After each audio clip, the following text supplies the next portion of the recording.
Oh, this is a good video. What is this? Yeah, I was gonna go watch that. There's a weapon that powerful countries use to get rid of leaders they don't like. Yo, it's not because I don't align with your moral code. xQc chair, xQc Right? chair, Chat. It's not because I don't align with your moral code, right? That I have no morals. I pick and choose what my moral code is, right? And I don't give a fuck what yours is. Okay? For me, watching videos of other people is within the confines of my moral code, right? As long as the person hasn't said, yo, I don't like you doing this to my shit, then I believe it to be fair game unless they say something.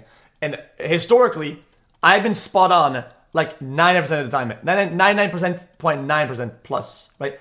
The only problem, right, is when they say, yo, I don't like that, and you keep doing it. That's when the problem occurs, right? But if a guy says ahead of time, guys, I want people to go to my Patreon, and I go against that, that's just wrong. I believe that to be wrong, so I don't fucking do it.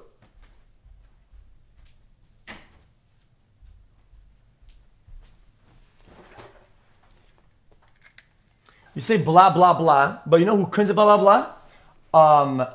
Last night, your mother, when she had my cock in her mouth, she couldn't say blah, blah, blah. She was enjoying all of it. Yummy. Like leaders from other countries. It's called a coup. It's a French word that means a punch or a blow, because it kind of means coming in and forcibly punching out a government from power. No elections, no process, just power being seized. Just someone being pushed out and someone being put in.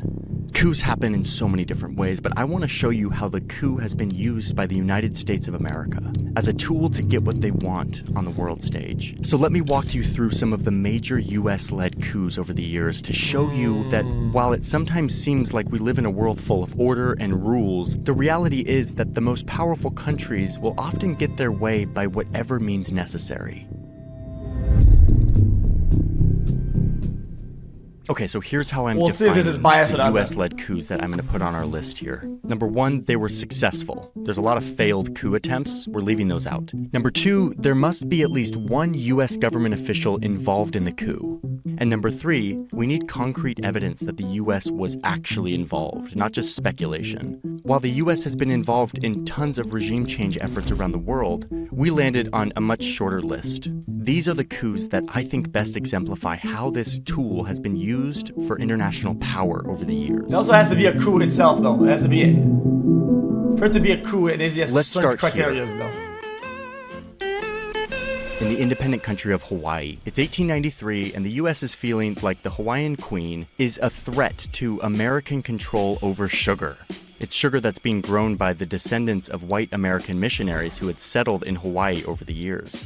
So the US sends a military ship with hundreds of troops to show up to Honolulu, and they overthrow the queen, installing one of those descendants of the Christian missionaries, Sanford B. Dole, as the new president. Notice his last name? Yeah, this coup was one of the US's first, and it set the stage not only for the new Hawaiian president's family to grow their powerful international corporation, which was based in Hawaii, but also for Hawaii to be annexed, to become a part of the United States. I made a whole video on this coup because it's pretty wild and there's so much going on here, and it was really a turning point in showing how the US could remove leaders from power in faraway places, something that they start to do a lot more of. We're going to move on to the next coup, but I need to thank today's sponsor who makes these videos possible. Thank you, North. Here, because things are about to heat up, we got a lot more to cover on these coups. The next coup has to do with Spain. Well, actually more like Spain's colonies.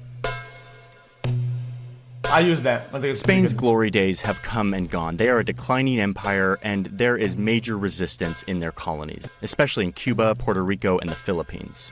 Wait, hold on. He listened. Wait, chat. Look. In his other video, he had this thing, but it was the top and it was really small. I said, yo, if you hear my criticism, dude, this should be bigger and more important in the video because it's a cool feature. It just has to be more on there. And in this video, it's way bigger and way more prominent. What is he? This video's 1 year old. Meanwhile, the US is a rising empire, and they already are pretty uncomfortable with Spain having colonies like 100 miles off their coast. But at the same time, they don't love the idea of true independence for places like Cuba or Puerto Rico. These are strategic islands right in the US's neighborhood. And, like Hawaii, American companies have money invested, particularly in Cuba. Independence might mean them getting kicked out. So the US delves into this fight between Spain and their colonies. They use the explosion of an American Navy ship as their excuse, even though it was likely an accident, not an attack. But sometimes stories matter more than truth. So the US sends in troops to liberate the rebels fighting against their Spanish colonizers, promising them independence. Not only in Cuba and Puerto Rico, but later over here in the Philippines and Guam.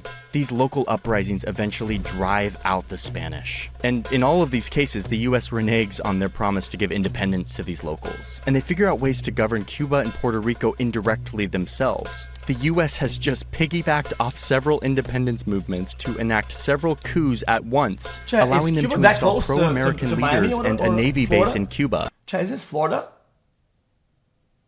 It's that close? And eventually annexing Puerto Rico and Guam, which they still control, and the Philippines, which they held for 48 years. Again, I made a whole video about this one too if you want to go deeper. Anyway, we gotta move a little quicker here because we're not gonna get through all these coups. Let's move on. 90 old. Okay, so we're over here in Nicaragua. It's 1909.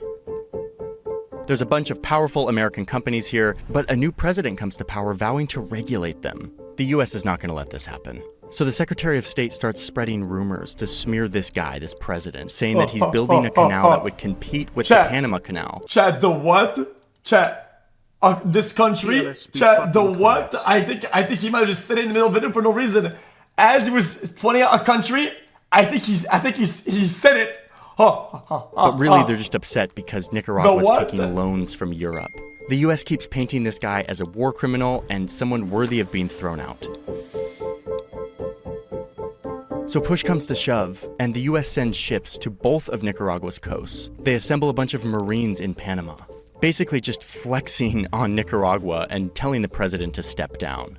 And the benefit of being a rising superpower is that it worked. He has no choice but to step down. And soon, a leader that the US likes comes to power. The coup is complete, and really, this is the first of many instances of the US meddling in Nicaragua. A few years later, the US is back in the region for another coup in next-door Honduras. This one was plotted by a band of private American citizens, and it follows a similar pattern. A new president comes to town, in this case directly inspired by Nicaragua's president, and he wants to take back control of the country from American businesses. In this case, we're talking about bananas. The banana companies were not going to let this happen. And it was mostly this guy, a banana businessman named Sam the Banana Man. He's not going to let this pesky president run his country. No. So he assembles his own militia. He literally buys a surplus Navy ship, loads it up with weapons, and starts his campaign to get this president out. What? He sails from New Orleans to the coast of Honduras, and he literally invades the country with like a private army. Wait, dude, this is like ultra super insane like gangsterism. Dude, this is like worse than the fucking this is like some fucking war on drugs shit. Where's the US government? It's like the banana lord. They also didn't like the political direction of Honduras either, so they just sort of stood back. Let this private invasion happen, and then at the critical moment, the US steps in to order a ceasefire, basically bullying the president to step down. He had no way forward, no defense. The government went and said, guys, stop. Instead of arresting the fucking United States guy at home, getting him sentenced in United States, they say, guys, stop fighting. Stop it, guys. So he resigns. And the Banana Man's leader of choice takes the presidency, giving the banana businessman land and a unique status to import anything he needs tax-free. And, wait for it, he refunds him for all of the coup expenses using public Honduran money. This banana man literally overthrew the government and made Honduras pay for it. Wow. Okay, so let's move forward to the 50s, where the coup becomes a more useful tool in the American toolkit. There's this new US agency dedicated to collecting and analyzing information from all over the world, meaning for spying. They call it the Central Intelligence Agency, the CIA, and it completely revolutionizes the art of the coup. Ones that listen when I talk at this on the point, phone the US is now a full-blown global superpower, no longer just looking in their own neighborhood, but rather at the whole world map, investing huge resources into fighting their global rival and its communist ideology. Yeah, I heard it the NSA. My phone clicked whenever I answered So this gets us to Iran, 1953. where Iran had just elected a new... You ever somebody rings your phone, you pick it up, and there's a little click you hear, right? Little click. Then somebody is on the line with you. Star politician, Mohammad Mossadegh. He rises to power believing that Iran must take back control of its most valuable natural resource, oil, which at the time was completely controlled by a British company called the Anglo-Iranian Oil Company. We know it today as BP. Mossadegh is done with this. Let's kick the British out and take back our oil. But like the US, Britain is not happy with Iranians trying to take back their resources. So they warn that if they do this, there will be consequences. So the British catch a quick meeting with the CIA's Middle East guy who was passing through London, and they pitch him on this idea. Let's throw out Mossadegh. The CIA's like, okay, and they kind of sniff communist vibes on Mossadegh with this big desire to nationalize Iran's oil. Or at least they tell themselves they do. So the CIA agrees, and they secretly send this guy to Iran. He's the Middle East bureau chief, Kermit Roosevelt. He's like in his 30s. Oh, and yes, he is the grandson of another big coup guy, Teddy Roosevelt, who I have gone into in other videos. Roosevelt sneaks into Iran and is given $1 million taxpayer dollars to use, quote, in any way that would bring about the fall of Mossadegh. So now there's American CIA agents in Iran secretly trying to overthrow the government. And it's a rocky start at first with a bunch of failures. But they start using their money to get traction, bribing politicians, religious clerics, and other leaders to say divisive and controversial things about Mossadegh. They hire locals to stage attacks against religious leaders, making it look like they had been ordered to do so by Mossadegh. But really, they were just getting paid by the CIA to do this. And with enough time and money, they create an atmosphere of chaos and hostility and distrust among the public. Oh, and there's weapons. The CIA stashes enough weapons and explosives to support a, quote, 10,000-man guerrilla organization for 6 months, like just in case they need to, start a full-on conflict. The result of all of this is more violence and chaos that engulfs all of that the with capital. 1 mil? Shops are being destroyed, bullets are flying into mosques, people are beaten, and thousands of paid demonstrators flood the street. The city falls into anarchy, all of it orchestrated by CIA money. And in the end, this all results in a bloody shootout at Mossadegh's house. He eventually gives up and turns himself in. He's put through a sham trial and found guilty of treason and sentenced to 3 years in solitary confinement and then house arrest, where he stayed until his death. The previous ruler of Iran, Mohammad Reza Shah, which just means king, had fled the country. But now, with the democratically elected Mossadegh gone, and with the backing of the US and UK, he could charter a flight back into Iran and take control. The Shah crowns himself in a tradition which goes back 25 centuries. What a comeback story. His title is King of Kings, and he becomes Emperor of his nation. Ozymandias. The US really came out on top here. They got what they wanted. They now have an American-friendly dictator in a powerful country in the Middle East, who is now welcoming American oil companies to get in on one of the largest oil reserves on Earth. Under the Shah, Iran becomes a brutal police state. He executed military officers, student leaders, anyone associated with Mossadegh. He set up a secret police force, and life was brutal. So brutal that in 1979, the frustration of Iranians burst forth in mass protests that ran the Shah out of office and replaced him with an inspiring new leader who would turn Iran into an Islamic republic, built in part off a foundation of resentment for the US having meddled in their country. The Islamic Republic has held power ever since, and has morphed into the oppressive theocracy we know today, though maybe not for long. Chat. Guys, I'm trying to not be insensitive here, chat. I'm really trying, okay? It comes from a place of being nice. I'm trying, okay? Chat. The Middle East has massive resources that everybody wants, right? It's like gold, right? They hold everybody by the balls, right? Pretty much, right? If they were to everybody chill, pay a bunch of taxes and shit like that, and really do it right? Couldn't they have been an ultra superpower?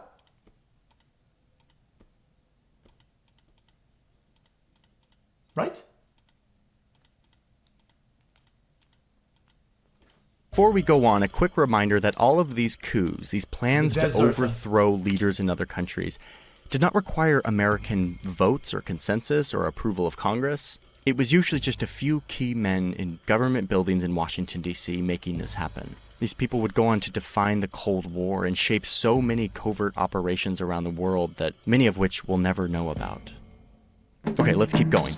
The next year, in Guatemala, the CIA tried to pull the same playbook that they used in Iran, once again targeting a leader that the people had elected, but who wanted to take back the country's resources for the people, to break up these American monopolies that controlled the country's electricity and railroad. The president even starts to seize land from one massive banana company. It was often unused land that he wanted to redistribute to the locals who could farm it and feed their families, and hopefully climb out of the system of endemic poverty in the country.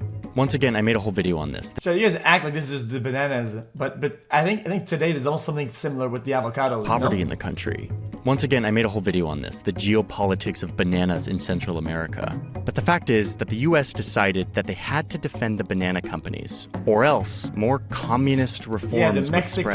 So the US President and Secretary of State ordered an overthrow, and the CIA got right to work. The CIA hand selects a leader that they want to be in power. And then they start giving equipment and training to a bunch of Guatemalan exiles and private soldiers. They set up a secret operation base on the outskirts of Miami. They start delivering weapons to the Panama Canal. But like the other coups, it can't just all be about weapons. They gotta own the information space. So they create a radio station that sounds like it's a local Guatemalan radio station, but really it's being operated out of a small town in Florida. And they start publishing fake news about an uprising, unrest, a rebellion. And then, at the same time, the fighters that the CIA had trained and armed invades Guatemala. Pilots start dropping bombs on fuel tanks and military posts and airports. But they weren't starting a full-on war. They weren't trying to cause real damage. They wanted it to feel like a domestic uprising, like a war was on the horizon. That's crazy. It's crazy that because at the time access to information was so difficult and so bad, the power of misinformation, bro, it must be like a quote-unquote fun game for them to fucking pull out. And for many, it pull totally the strings worked. like crazy. They thought that this was a real uprising. You can make and life no whatever you want it to be. The CIA was behind it all. But the president knew what was up. He had messed with the USA, and now he's hearing about it. Military leaders in his circle are feeling the pressure from the big bully from the north, and they turn on him, and he eventually surrenders. On his way out, the president addresses his people, makes it very clear that, quote, the United Fruit Company in collaboration... Guys, today's worse because it spreads far more, right? But the thing is that at the time, there's no way to even disprove any of it, right? Today, yes, but there's still a group, even maybe small, knows the truth or knows, and you can still find information. Access information is still there. Some will find, and these are times like that. It's like nearly impossible to find the truth or even to say it or spread it. With the United States is responsible for what is happening. You know, today's worse. And just like that, one president is out and the hand-picked CIA option is in. This new regime is brutal and goes on to do horrible things.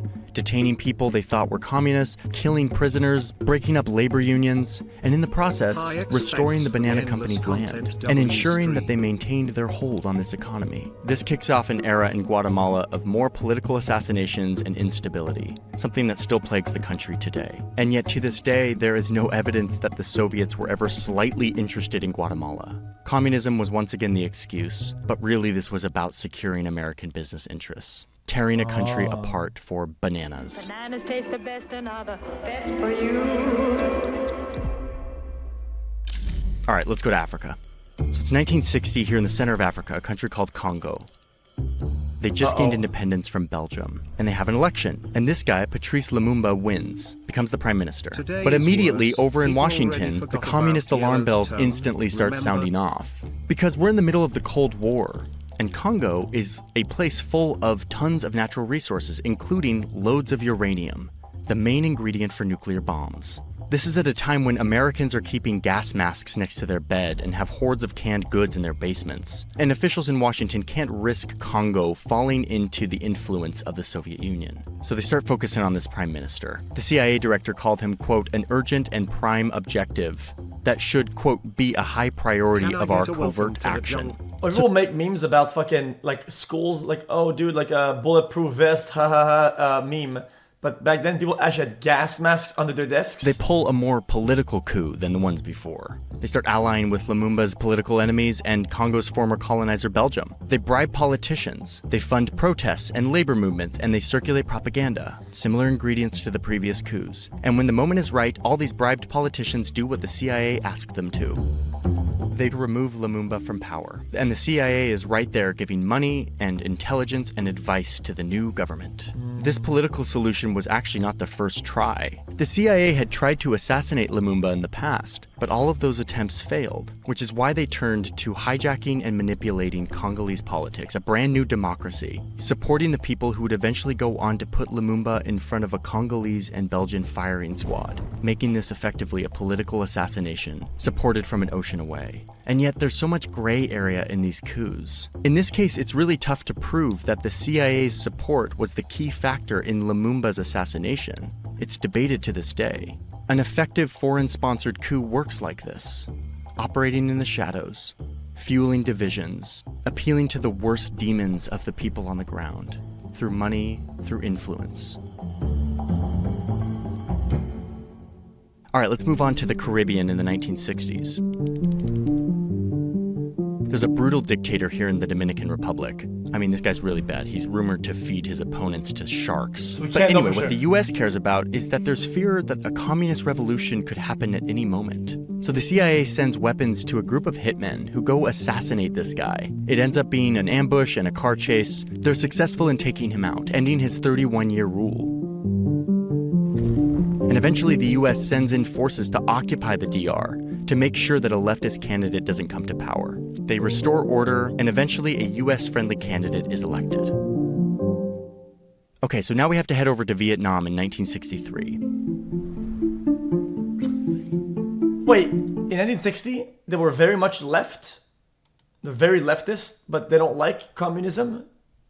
I'm so confused. What's going on here? And boy, this is a way bigger one than we have time for, but we're trying to focus on the coup element of this. Am I dumb? Vietnam was divided in two, between communist and pro-Western governments. The US needs the South to stay on their side, but Washington starts to lose confidence in this guy, the South's leader. He's losing a grip on the country, and the US fears that communism will take over the whole country of Vietnam. So the CIA rolls up its sleeves. It's time for another coup. This time they focus on a South Vietnamese general who also doesn't love the president, and he agrees to do the CIA's bidding. And when given the signal, the general directs his military to seize the airport and radio stations, and they block off highways. They march to the presidential palace. A bloody shootout goes down, and this president, President Diem, escapes. He happens to be with his brother. Left economic, not left social. But it's not going well for them, so he realizes that he needs to set up a meeting to surrender. They're going to meet at a Catholic church. This was probably going to be a peaceful meeting, I don't get it. But when the generals arrive, they just kill him on the spot. Saying, quote, "To kill the weed, you must pull up the roots." Meaning, in order to solve the problem, Diem must die. Exile was not enough. Now, the US actually didn't plan for this to happen. They didn't want to kill this guy. It was not an official order from Washington. But they made this coup happen. JFK is said to be really distraught about this. The first American Catholic president behind the coup that killed the first Vietnamese Catholic president. And incidentally, JFK was assassinated 20 days later. And one national security journalist argues that Diem's assassination actually had a greater impact on American history than the murder of JFK, because it locked the US into a decade of conflict in Vietnam, which ballooned into a long war, ending in an embarrassing defeat and a political crisis at home. One of the few coups where the US actually had to deal with the aftermath. Chat, so when did they get the bomb? Okay, let's blast through a few of these really quickly. They did not have it at the skirt time. over some details here. It's 1964, and Brazil is potentially veering off into communism with the rise of a new leftist leader. Lucky for the CIA, there's already a coup being plotted against him, so the US military just shows up with ships off the coast of Brazil. They airlift in a bunch of ammunition and supplies. They didn't end up having to do much, actually. Instead, they just stood by with reinforcements and watched the Brazilian coup go down. How is it not a good point to bring up? Having a big, bad conflict or whatever, with the United States, after they just threw 2 mega bombs. They still have a bomb. Wouldn't you be scared that they're going to drop a bomb? Down. The leftist leader goes down, and a new leader comes in. In 1973, there's a coup in Chile that is a very complicated story with conflicting accounts, and we went down a super deep rabbit hole, and we've decided that because the evidence is not rock solid, we're going to cut it for time. But definitely some crazy shit went down. I'm not saying it didn't. Oh, I forgot. It's the weapon you only actually use once, because then everybody has it, and if you use it, I use it against you, the other guy uses it against you, the other guy uses it against you, and everybody booms, and then you use one more bomb, and everybody uses their bomb, and the whole world is bomb. Okay, we're back in Africa, and it's the 80s, and over here in Libya, the dictator, Muammar Gaddafi, was making lots of trouble in the region, funding terrorist groups and working to expand his influence all over the region. Then he gets a call from his neighbor Chad asking for help against a rebellion. Gaddafi eagerly sends 4,000 troops to occupy a huge part of the country and makes friends with the new president by helping him exile his rival. And soon Gaddafi's getting greedy and threatening to merge Chad into Libya. The US is not into this. So Ronald Reagan fires up the well-oiled coup machine, launching a covert war, sending weapons and cash to rebels in Chad, and supporting that political opponent who was ousted, helping him fight back. And it works. The president of Chad has to flee, and the US-backed and supported leader comes to power. And now there's a conflict, and the CIA continues arming the war even after this guy is in office. The new US-backed leader rules brutally for 8 years, until he's eventually overthrown by a military officer, and in 2013 he was charged with crimes against humanity, torture, and war crimes. Chat, I want to say something really bad. Chat, can I say something, chat? Chat, what if you would have pitched this idea to Call of Duty to make a new branch of their company? Side branch, that was a little bit smaller. They release the games not as often, and to do the things that they do with the wars in Call of Duty, Call of Duty, Cold War, whatever they do, like the whole Ronald Reagan, they rewrite history for fun or whatever for the sake of the game. The same thing, but with like old time history, like the Romans and shit like that. But instead, I think guns and shit, they have spells and faith or whatever, right? This guy, you pull in and you have your loadout, Zeus's electrical power, Venus's love power, and then they're fighting and shit like that. No, okay, fine, whatever, bro. Okay, now let's go to this little island in 1983. It's communism again, and the U.S. sends 2,000 troops to invade this small remote Call of Duty, island same and graphics, remove whatever, their communist leader. They didn't really know much about this small island, and they literally had to use tourism maps to plan their invasion. Anyway, American forces move in, overwhelm the Grenadian fighters, who happen to be joined by their Cuban allies. The government collapses, and the U.S.-friendly leader comes to power. Okay, back down to Central America. It's 1989, and we're here in Panama, where the U.S. has control of a very important canal. And luckily, the Panamanian dictator has been very friendly to American interests. Chat, but the US... I'm meditating out, chat. Guys, I think I'm skipping the rest of this. Sorry, chat, guys, I can't. Guys, my brain's about to blow up. I can't do it. I can't do it. Sorry. Guys, it's about the coups. I get it.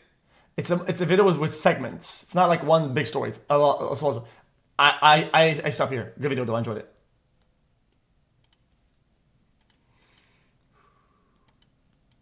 Starts losing confidence in this guy, wondering if he's really the best choice, ensuring the U.S. maintain easy access to their vital canal. Oh, and it didn't help that this guy was indicted in Florida on drug trafficking and money laundering charges. We gotta get him out. But the straw that broke the camel's back for this guy was when Panamanian troops killed an unarmed American soldier in Panama City. The U.S. is done with this guy, so they invade Panama with 27,000 troops. Panama's military is crushed, and the dictator is eventually arrested and sentenced to 40 years in prison. And the U.S. ensures access to its canal after all.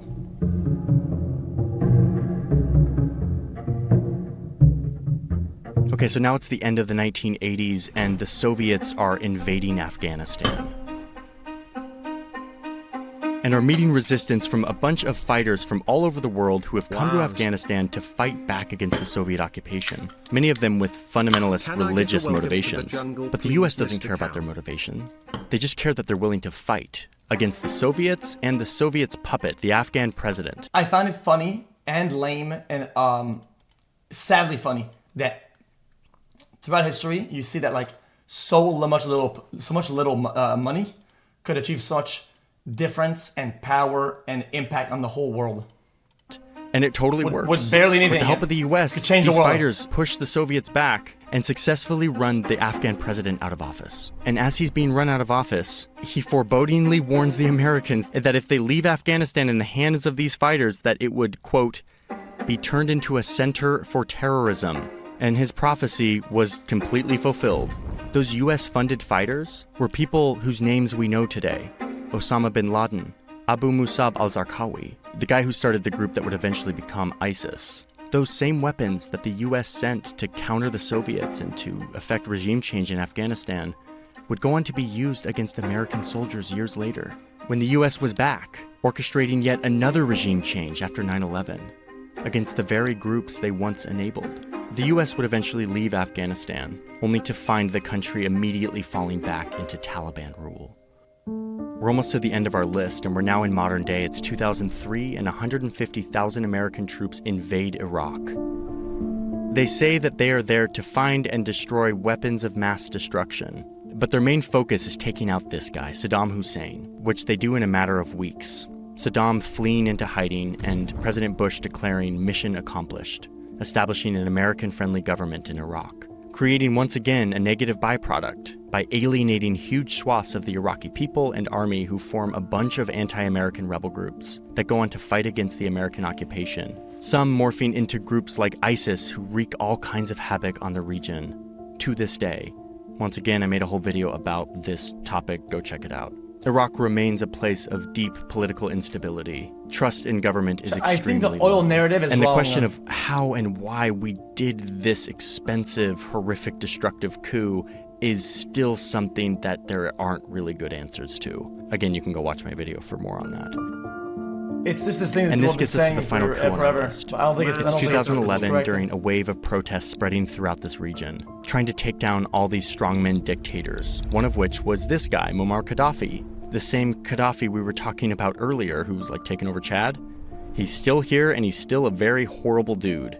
And there's worry that he's going to potentially massacre all of these pro-democracy protesters. So the US feels like it must get involved to save these protesters. They rally their NATO allies. I watched something, and I read something, and then I talked to Destiny about it, and I don't know why, but I remember the conclusion was that the oil, like the whole brainwash, it's all the oil thing, and the narrative is wrong. But I'm not gonna push that right now. But I think to help them. But at some point, the mission switches to total regime change. We don't know exactly how this happened. Only the people in the room do. But is it surprising? we could look into We've seen this long arc of the US using the coup as a force for getting their way in an international conflict. It's a tried and true tool in the American foreign policy toolkit. So it's not surprising that a coup becomes a solution during these difficult decision-making processes. So anyway, the target becomes Gaddafi, and now NATO drones are firing missiles at his convoy, and he eventually gets captured and gets killed on the spot. Libya has been in chaos ever since, but it's not like it was a great place under Gaddafi. And once again, we're in a gray area where we don't know the history that didn't happen, or how things could have turned out different if the US didn't get involved. That debate lives on. Okay, so that's our list. These are our coups that we decided to go over in this video. There are so many more that we could have mentioned. My purpose in doing this broad back-to-back history of American-led coups was so that we can see patterns that emerge. How a rising superpower became really good at removing leaders that didn't align with their way of seeing the world. Or, in a lot of cases, who were not... See, even though I like to be on your side sometimes, they didn't even know where Israel was on a map a year ago. This is like some Hassan brain dead. You see, a lot of people from the left, they like to call themselves progressives and progression.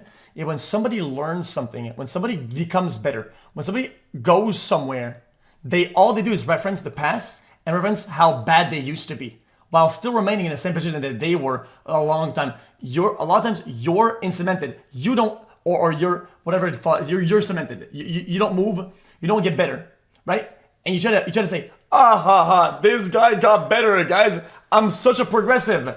Guys, I'm so guys, I love change. We should change for the better. You changed. Ha ha ha. Dumbass. This guy actually did better. What a brain dead fucking narrative, dude. It sounds so stupid.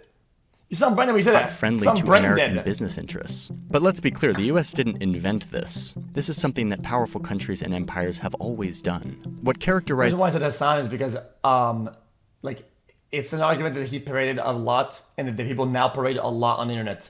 Oh, this guy can't talk because he didn't know where this was on the map a long time ago. Therefore, it means that he doesn't know anything now. His US-led coups, especially during the Cold War, was how the overthrow of these governments often stamped out new democracies, budding democratic movements, replacing them with authoritarian leaders who would go on to oppress the people with the support and backing of the United States. Gotcha. And in the process, redirecting the... Because if right now, right, I don't know what pi is, okay, and then I go to university for fucking mathematics and I become some fucking thing, you're gonna say, 2 years ago, he didn't even know what pi was. What a fucking loser. Why should we trust anything he says? Come on, bro. What is this, man? The country's history.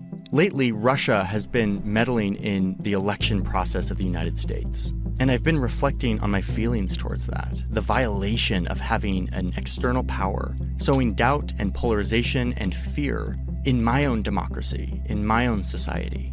It feels like such a violation. And it is. This is giving me just a tiny taste of what it feels like to have an outside power pulling the strings in your country, tearing it apart for their own purposes. What Amazon do? Trump, this is the idea that Putin wanted him to win. Pulling the strings in your Facebook says Russian accounts bought 100,000 in ads during the country, tearing it apart for their own purposes. And in the process, creating more problems for the people and for the United States itself, undermining any semblance of democracy or development, all in the name of keeping the US on top and dominant over the globe. If you hold your ad marketplace and allow fucking political opinions, you're not allowed to fucking get mad about what political opinions get pushed on your ad market. You enable that. You enable people to fucking put out their opinions for money. Therefore, you don't get to fucking pick and choose what those opinions are, because then that makes you biased. That makes you wrong. If you say, oh guys, we allow political statements to be made on ads on our website, right? And you come in and say, except for this one, it doesn't make them wrong. It makes you wrong. That's how that works. That is that system. The fuck?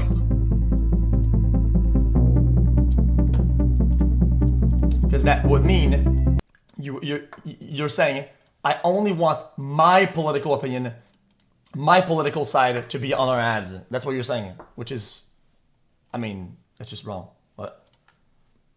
That's propaganda. The fuck? That's corruption. It's whatever. Brother Rex, when you threw your hair backwards I saw that hairline and fit is almost at your ears. Brother Rex, ask Mice Keef where he did it so you can fix your shit. Also get more Botox for the nose.